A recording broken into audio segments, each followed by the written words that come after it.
গুলি করে নাই, সামনে গিয়ে ব্যানেট দিয়ে মাসি বাঙালি বলে করে ব্যানেটটি ঢুকিয়ে দিয়েছে।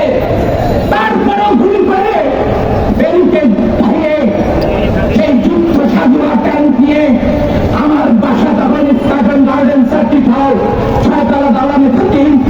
আমার বাবা ছিল গোয়েন্দা বিভাগের এসপি, খুব কাছ থেকে দেখছি শরীর কাঁপছিল। সেই নির্মম পাকিস্তানি আর্মির চেহারা ছিল আজরাইলি চেহারা। সেই আজরাইলি চেহারা নিয়ে ব্যারিকেড ভেঙে তারা ঢাকা বিশ্ববিদ্যালয়ে ঢুকে গেল। আরেকটি বাহিনী চলে গেল আমার রাজারবাগ রওনা থানার দিকে। ছাদে উঠলাম, দেখলাম আমার মুক্তিযুদ্ধের সূতিকাগার ঢাকা বিশ্ববিদ্যালয়ের ছাত্ররা জয় বাংলা বলে হাতে রাষ্ট্র দিয়ে যুদ্ধ করছে। একদিকে 303 পিস্তল রিভলভার, আরেকদিকে মেশিন গান। জয় বাংলা স্লোগান স্তব্ধ হয়ে গেল মেশিন গানের গুলিতে।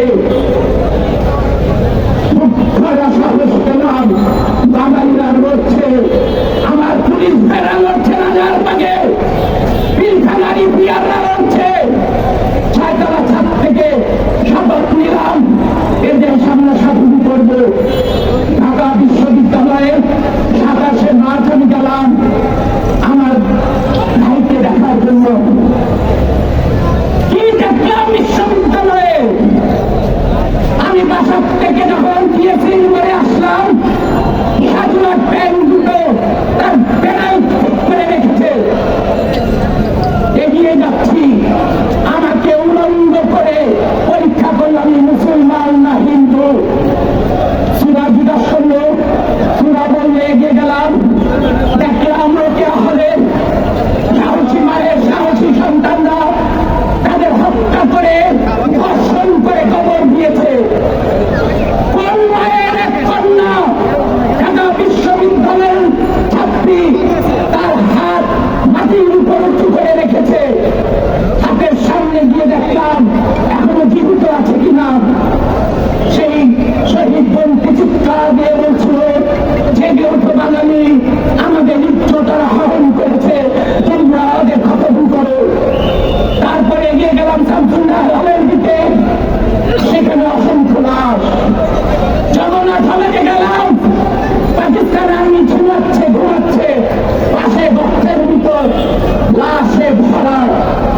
গেলাম ইকবাল হলে, আজকে যেটা জগন্নাথ হল, সেখানে দেখলাম বারান্দায় রক্ত, ছাদের উপরে রক্ত, পুকুরের পাড়ে গলিত লাশ, পচা দুর্গন্ধ, শকুনের দল নারী ভুলি ছিঁড়ে তারা টানাটানি করছে। নীলক্ষেত কলোনি আমাদের তলা উপড়ে ফেলেছে বুলডোজার দিয়ে। আমাদের বাহান্নর চেতনা, সেই শহীদ মিনার তারা বোমা দিয়ে উড়িয়ে মসজিদ বানিয়েছে।